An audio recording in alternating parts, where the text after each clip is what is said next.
Good morning everyone. وين راحوا؟ لسه ما دخلوا؟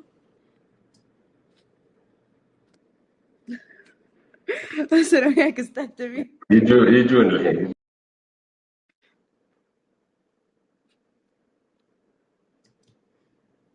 يعني الشيء الوحيد اللي انا معارضه انه اونلاين عشان يعني شكلي منفخ. انا اول مره اشوف نفسي كذا في المراه يعني في الكلمة. ما يحتاج يعني. الله يسعدك.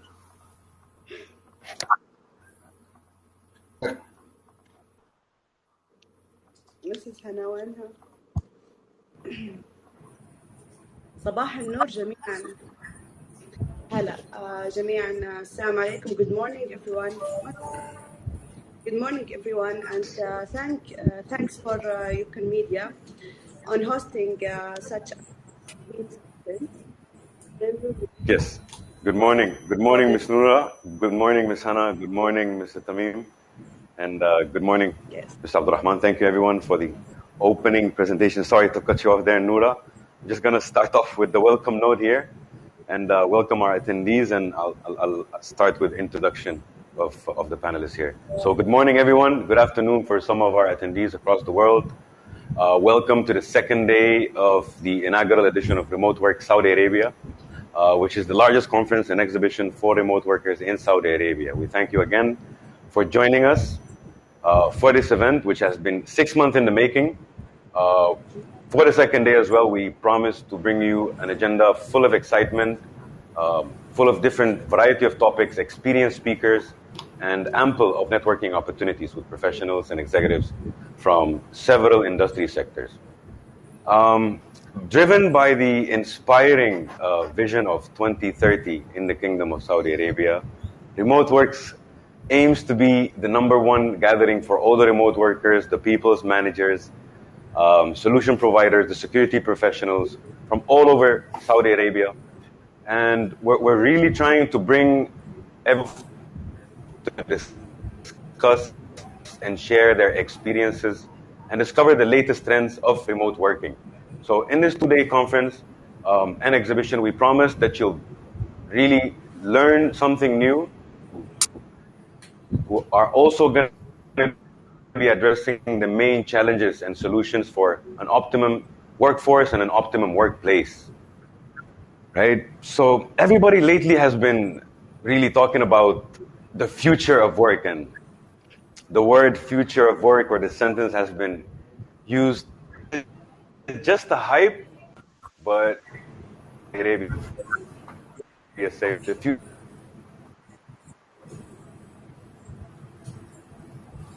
the future of innovation and imagination. Again, it's the future of work that be most astonishing aspect about wireless communication.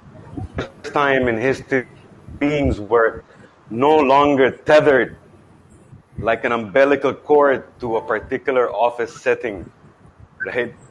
We're essentially liberated to gallivant across the planet, remaining productive, most important, the termini of 100-year-old. This is an game-changing, an increasing amount of remote work and test of life transformation that ensues when you can work when you want, when you can work how you want, and when you can work the way you want. So Remote Workx, again, is about changing the way we produce, changing the way we can labor. Events with COVID, of course, and the advancements in technologies, shifts in different cultures across companies. These things are really going to deepen the capacity of remote work to change the world. And more people are just going to cut the cord and start working remotely. We here at Remote Work Saudi Arabia, we really realize the incredible economic opportunities that are going to be potentiated at the back of this innovation revolution that is going to change the way we work. Paraphrasing the famous quote of L.P. Jacks when he said, the master in the art of living cannot tell the difference between his work and his play. But this has really been difficult when you're tied up to a dreary and drab office environment, live by the clock or 9-to-5 job, or live by someone else's clock has been oppressive to many, many workers around the world.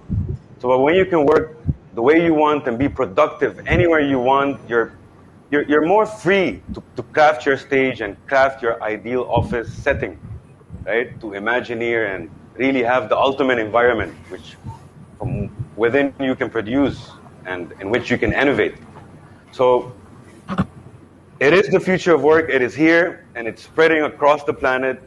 My recommendation to everyone and our attendees today is become excited, become an optimist, and become a remote worker. Embrace the unique opportunities that we have in history to leverage these technologies. Like Arthur C. Clarke said, any sufficient advanced technology is indistinguishable from magic. And really, we have a lot of technologies that are almost like magic. They're liberating workers like never before to become infinitely creative remote workers anywhere they want. So, ladies and gentlemen, thank you all for joining us today. I'm directly going to get down to it, and without further ado, we welcome our panelists here. Kicking off the day with an important, I think maybe one of the most important panel discussions, balance. Your moderator for this session will be Ms. Noura Al-Attas, who's the Public Relation Manager at Lemint Advertising Agency. Your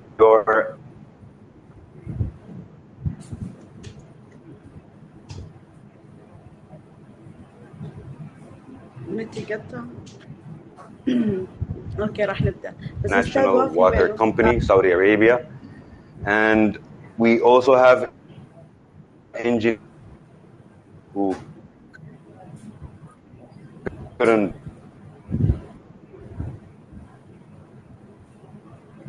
all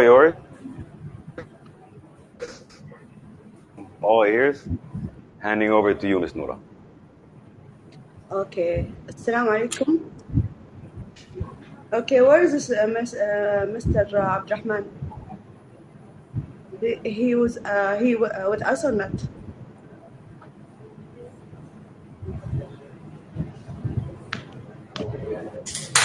I think Abdurrahman, yeah, he's there. He may be facing a small technical issue, but you can start and we'll work on getting him to join you soon. Yeah, there he is. Okay. Yes.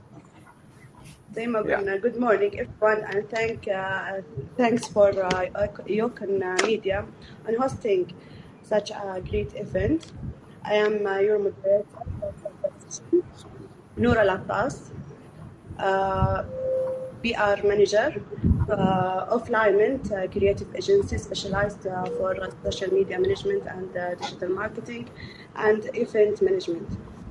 Okay, I would like to warn all the speakers and attendees who are joining us for this session, work and life balance.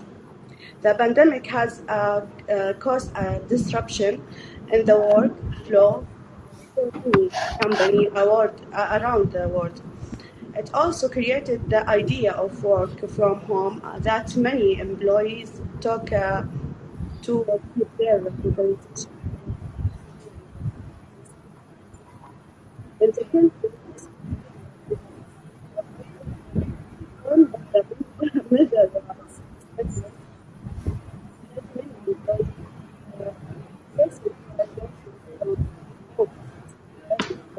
life while doing the task required.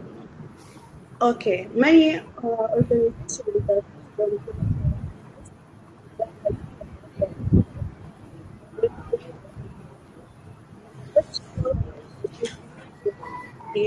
but also cost difficult in maintaining a health balance between on this schedules continuously with this we are going to level how to maintain perfect balance between the life to each panelist to introduce themselves. Ladies first, sure. Hana, can you introduce yourself for us? Thank you, Noura. Hi, everyone. I'm Hana Abu Kharmeh. I'm the CHRO for Serco Middle East. Serco is an international FTSE 250. We deliver essential services on behalf of governments and semi-government entities. We work in sectors such as transport, citizen services, health and defense. It's a people business and a people company. So this topic is very dear to our heart and something that we take very seriously. Thank you for having us today. Okay, Mr. Tamim, please. Okay, assalamu alaikum. Good morning, everybody. I'm Tamim Al-Khalifa, General Manager for Human Capital Development in National Water Company. National Water Company is a company that's responsible for water distribution and wastewater collection in Saudi Arabia. It covers the entire kingdom, and we serve over 30 million Saudi and local residents in Saudi Arabia. Thank you, Mr. Tamim. Mr. Abdurrahman, please. Thank you, Nora. I'm Engineer Abdurrahman Al-Wafi. I'm HR Development Director in SWCC. I have about 10 years experience before SWCC, and now I'm working with SWCC. My most of experience is in power and water, and I have worked in in maintenance, operation, and by this time I'm working in HR. I'm very happy to be here with this event, and I hope inshallah I will inshallah share the information between each other. And thank you all. Welcome to all you, and thank for being here today. Okay, I will start by asking Mrs. Hana about work balance life. How did COVID accelerate remote working for Serco? Like other companies, of course, COVID did have a big impact on accelerating remote working. And we went through a big learning curve like other companies did as well. We started off by a lot of workshops to understand the future of work and the barriers of remote working across our organization. We had to make sure that the processes and the technology would support remote working. We also had to ensure that our leadership was equipped with the right tools and the right methodologies to manage people remotely, and to understand how what the challenges could be, to understand how to shift from managing people physically to managing by deliverables. And also, there's a big importance and focus on well-being and work-life balance as well during this time. There was a shift in automation as well, where we saw some things that were done manually or not fully automated have moved to a more fully automated approach. And we kept a lot of communication around the safety of our staff, the well-being of our staff, and the ways of working. Of course, we had more meetings than ever during this time too, which was sometimes very much an overkill in some cases. But there was a lot of collaboration where we could achieve collaboration as much as possible. And we focused a lot on shout-outs and recognition as well. Okay, what a wonderful input from Mrs. Hana and Mr. Tamim. Sorry, Mr. Tamim. What is your thought on work-life balance and mental health? Can you explain that for us? Okay, one of the most important things to consider, in everybody's career is how to balance between their work and their personal life.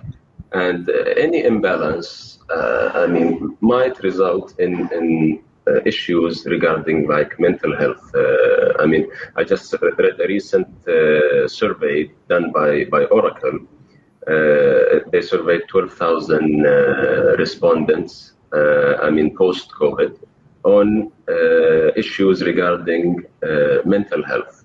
And 85% of the respondents mentioned that issues in mental health or issues at work affect them at home personally. And the effects vary between like sleep deprivation, poor physical health, reduced in happiness, and so on. So it is very important to consider how you balance things. And with today's life, it is very easy to slip into like overworking or with now the more flexibility, having less time focused on work when you are remote or getting affected by personal engagements or something like that. So the balance is important, and how it affects mental health is clearly evident, by study. So it is something that we need to keep considering, on a continuous basis. It's not, a constant thing. It is an ever-moving thing, and the balance changes from one time to another. So it is important to keep updating your perception of the work-life balance and how it affects your mental health as well. Thank you. It's very good, Mr. Nadeem.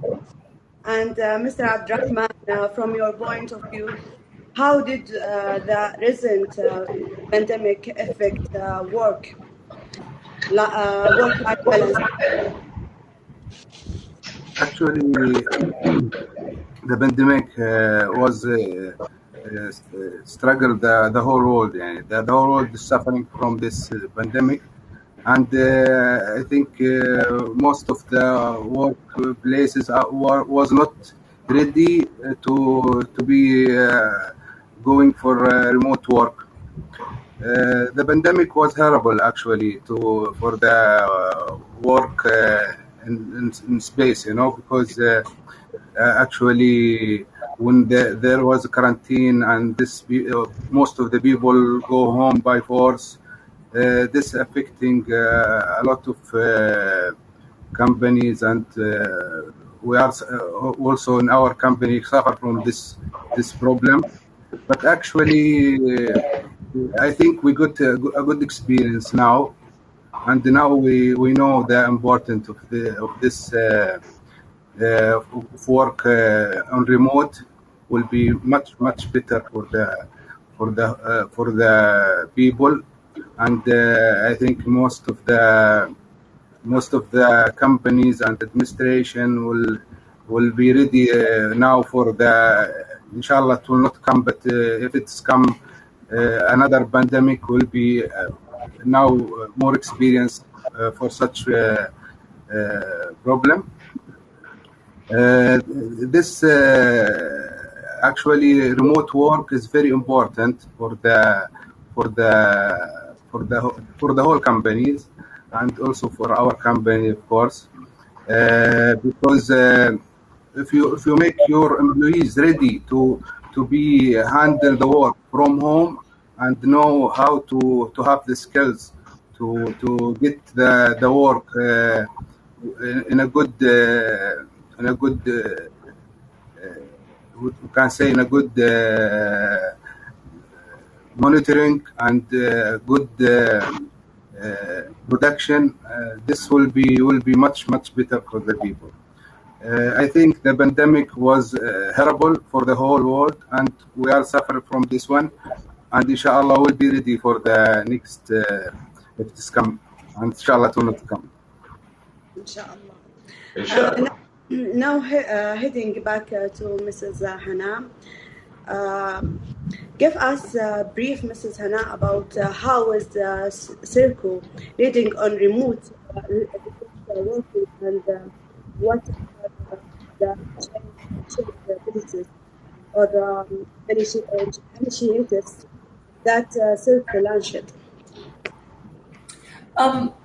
So we had to look at the benefits that come out from remote working initially and see, okay, where can we benefit from remote working and what does it mean for our talent across the organization?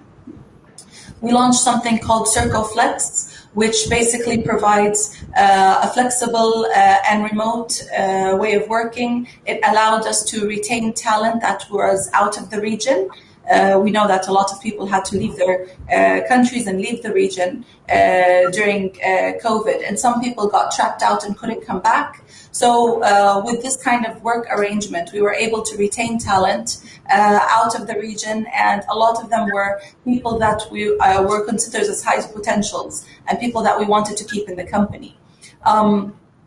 We also introduced a hybrid working model as well, which allows people to work in a balanced approach between the office and working from home where possible. Of course, that gives a balance of being able to maintain, their life requirements, the balance they need at home, the balance they need with the family, and at the same time engage with the team members, have workshops, facilitate and initiate different initiatives to improve engagement across the team.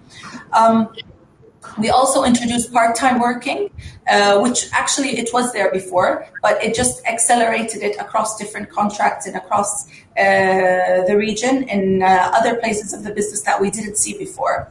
The majority of our employees are frontline staff, which means that they have to be on the ground and facing clients and facing the public, basically.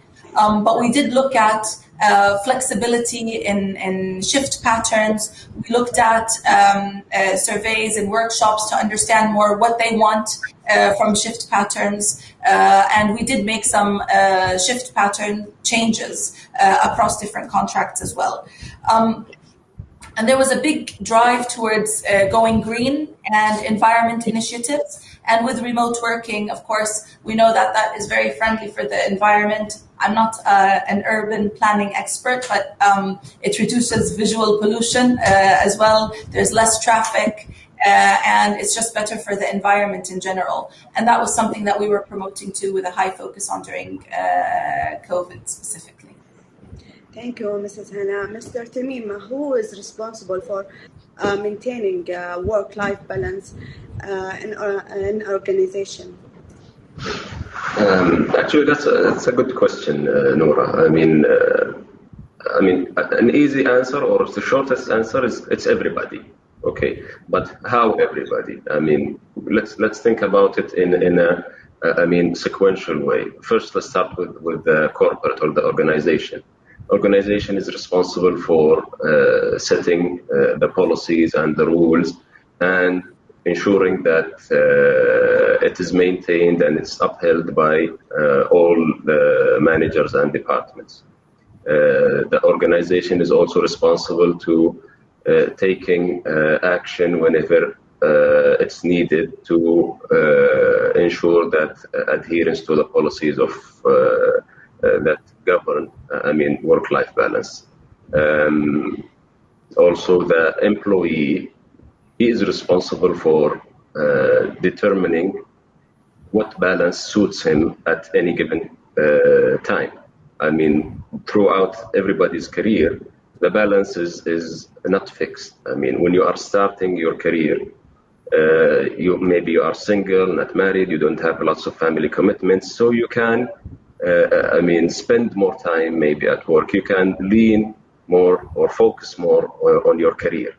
But as you grow as a person, as your family engagements grow, you need to, return to the middle point and have more balance. And it is your responsibility as an employee to figure out or to choose the company that suits your needs at any given time. So, if you are having more time to work, and you can choose a company that, or you can, work or have a better balance in a company that demands more of you. The company maybe is in a startup mode, or it's undergoing transformation. So you can spend more time at work. But if your needs and your personal needs is not suiting what the company is demanding from you, then it is your responsibility to figure out how to balance it and how to maybe find out a better solution for yourself. The third party who's responsible is the managers or the leaders. They have to lead by example.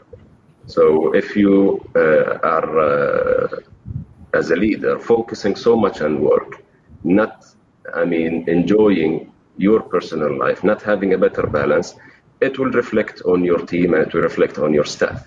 So I make it a habit, to, for example, take half day off, go with my family, take my kids somewhere, and I make it a habit that everybody in my team knows that I'm taking a half day off, for example, and taking my kids out and spending some quality time with my family. I want to show them that it's okay to spend time with the family.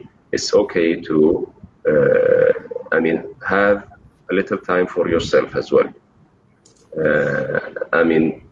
This is not the only role for the leader is to show by is to lead by example, but it's also the role of the leader to intervene when an employee is also maybe not getting the balance right.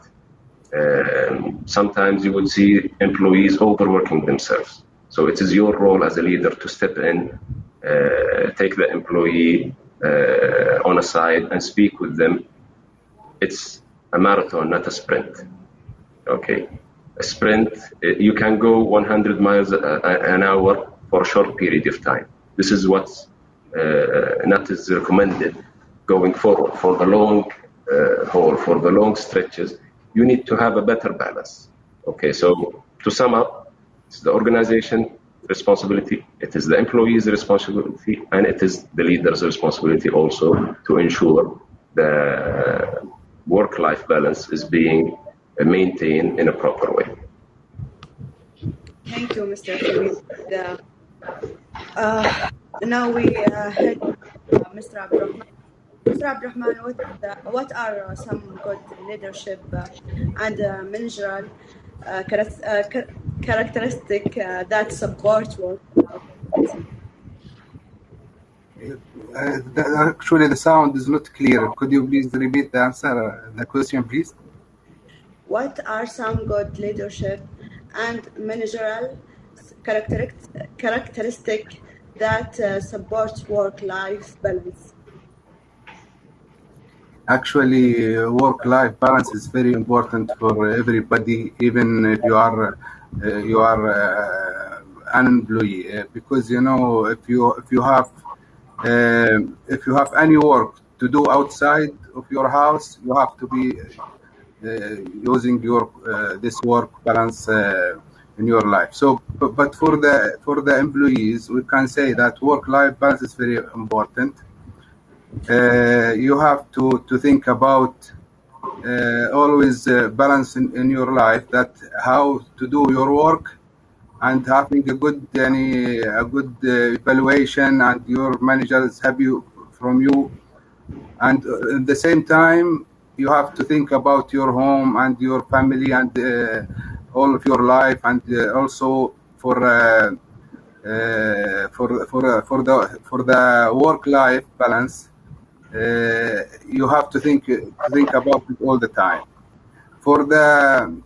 And think about imbalance also. If you have work-life imbalance, what does it mean? This means you have something that go beyond your we can say your capability.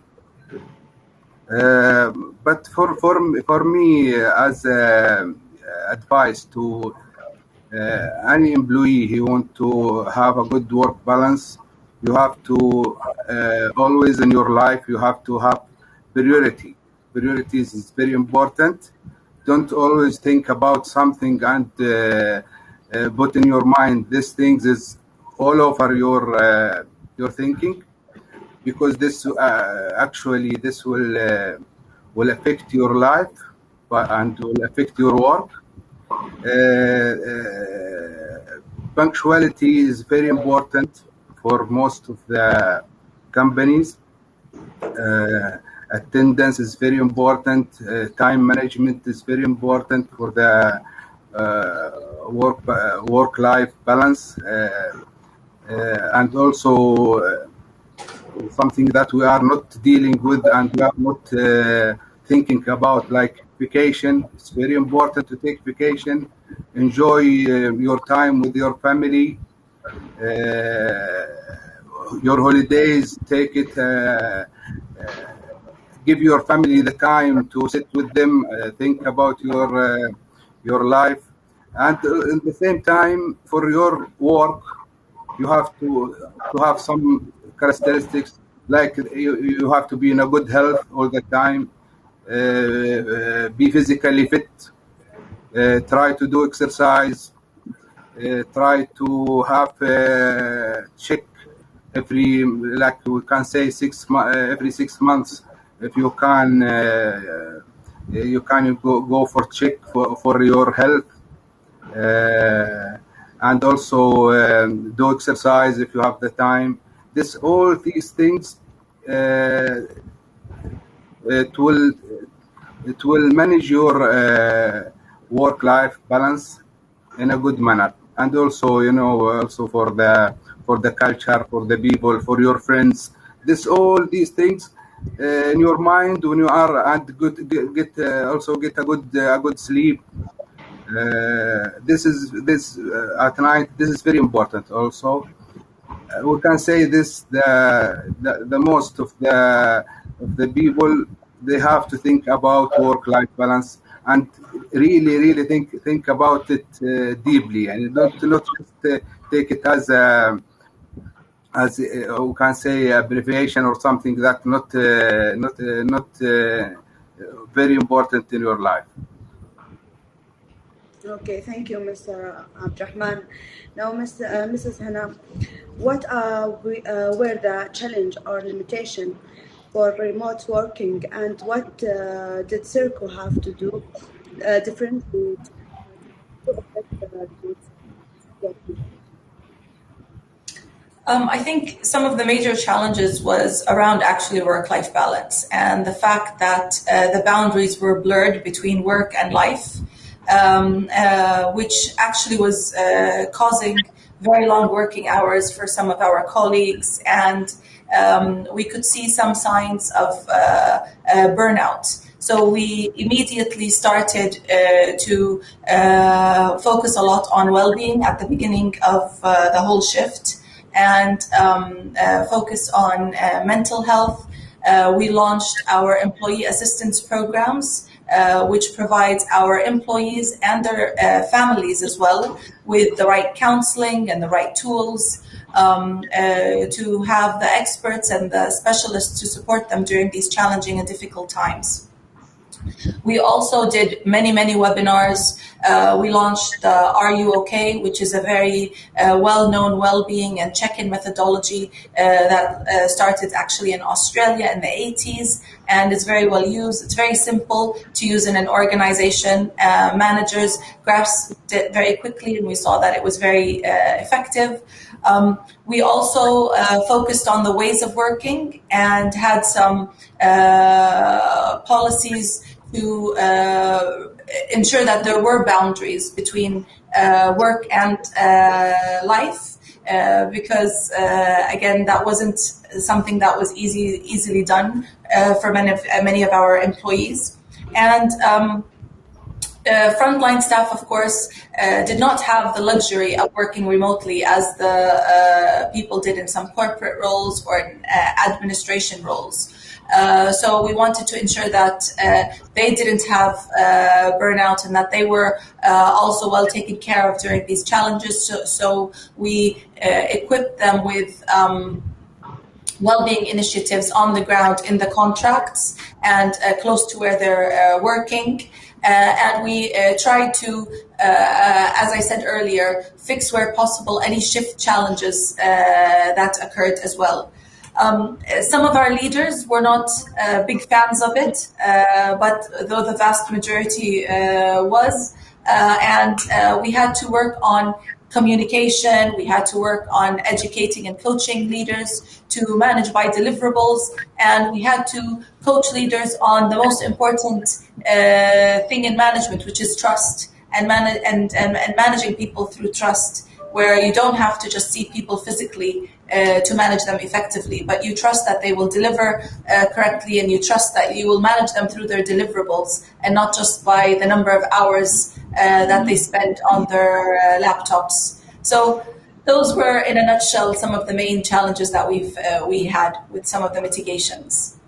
Thank you, Mrs. Hana. Nora, if you allow me, I'd like to comment on something that Hannah said. I mean, this is a very good example. I mean, as we were discussing backstage, I mean, remote work is not, I mean, applicable for all the jobs.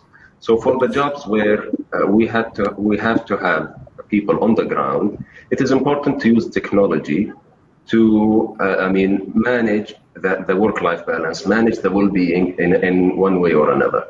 I mean, this can be in one of the examples that Hannah mentioned is remote counseling. I mean, having well-being tracking, for example, for the employee burnout or whatever.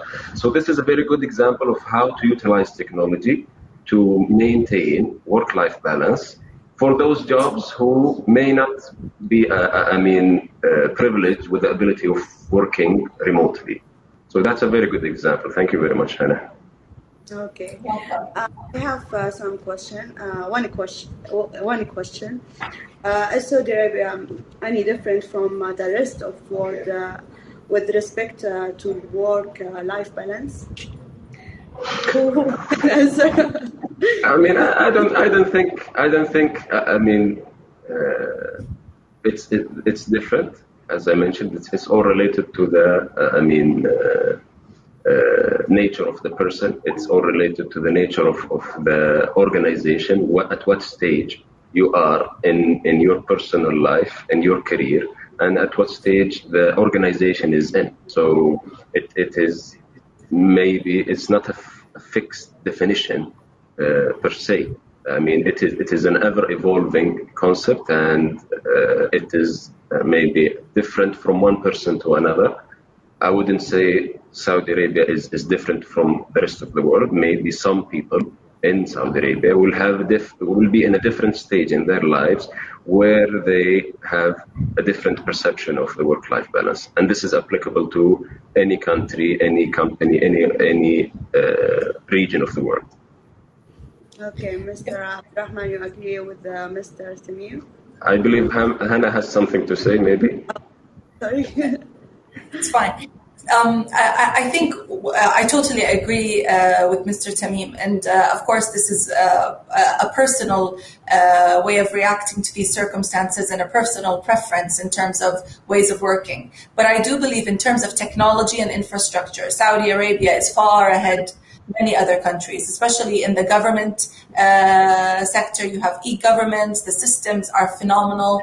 The infrastructure in Saudi Arabia supports this shift more than many other countries, and it's a leader in the region in terms of systems and tech and infrastructure. So that definitely is something that can be optimized at its max. And again, with there's a big focus on sustainability, a big focus on environment, and a big focus on reducing visual pollution, traffic, and improving the environment. So I think those drives allow and support the shift so much more than in other countries. And the youth as well, the population and the youth is so, there's such a big population of youth. We know that Generation Zs love their flexibility. You can't just keep them in from an 8 to 5 job. That's very difficult. So I think those factors really serve Saudi Arabia really well in promoting flexible working and remote working. Thank you, Mrs. Hana. Mr. Abdulrahman. نسمع صوتك. Actually, this remote work is need tools all around you to get the work done. And I think, Alhamdulillah, and Saudi Arabia is going ahead for even internet record. Now we are in maybe over the 50. I think one of the 50, the big 50 is a good company for this internet connection, and this is very important for remote work. A lot of things, a lot of factors you need it for this work in home, and I think we can manage any work can be done for. I don't think maybe you are not agree with this, but I think any work you can do it from home if you have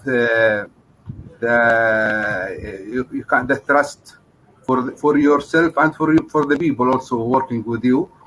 Okay, and if you have the tools, you can anybody can do his work from home.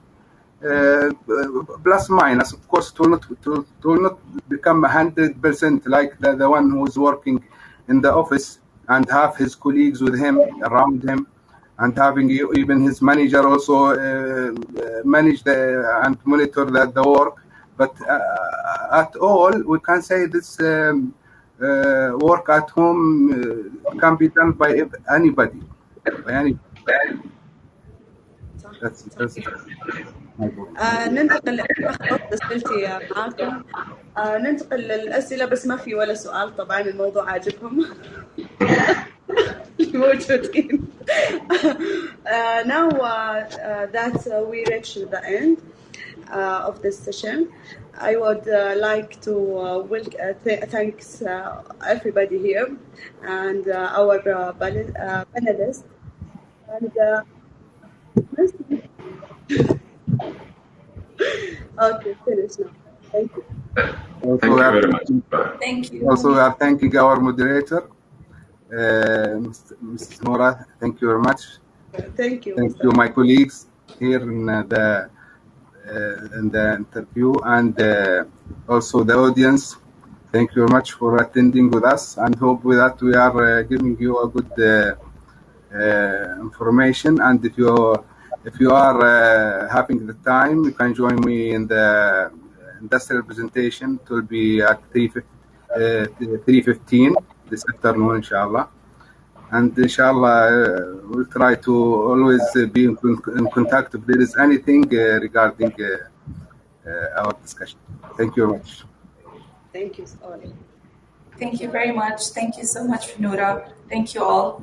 شكرا استاذه هنا، واشكر استاذ تميم، واشكر استاذ عبد الرحمن على وجودكم، وتشرفت بمعرفتكم واستفدت منكم اليوم، يعني اشياء مره حلوه، والموضوع كان خفيف لطيف يعني، فيعطيكم الف الله يعافيك يا رب. الله يعافيك. يعطيكم العافيه. السلام عليكم. مع السلامه.